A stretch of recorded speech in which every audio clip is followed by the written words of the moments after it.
Public health experts are sounding the alarm about a rise in cancers caused by the HPV virus. Our chief medical correspondent, Dr. Jon Lapook, has one patient's story.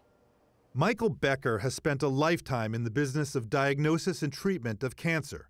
That's why a glance in the mirror 2 years ago frightened him. I saw this huge lump on the right side of my neck. You're somebody who has worked with cancer, and now you're feeling this hard lump. And so I think it's cancer.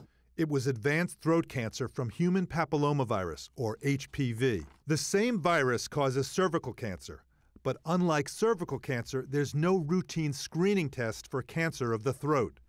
A recent study found about 7 million adult males have high-risk strains of oral HPV. Most infections clear, but about 13,000 a year are linked to cancer of the back of the throat. There is a vaccine to prevent HPV, usually given at age 11 or 12, yet only 43% of teens complete the recommended doses. When you see how low the uptake is, what's your reaction? Anger. Anger. We have a moral obligation to wipe HPV off the face of the planet.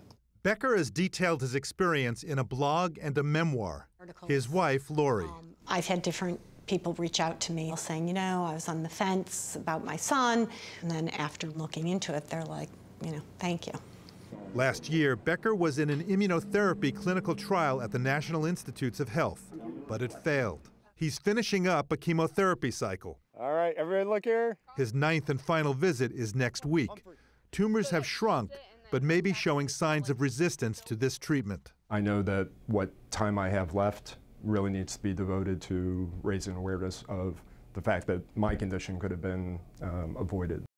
Next Sunday is International HPV Awareness Day, and one advocacy group is mounting a new campaign to show that HPV can affect anyone.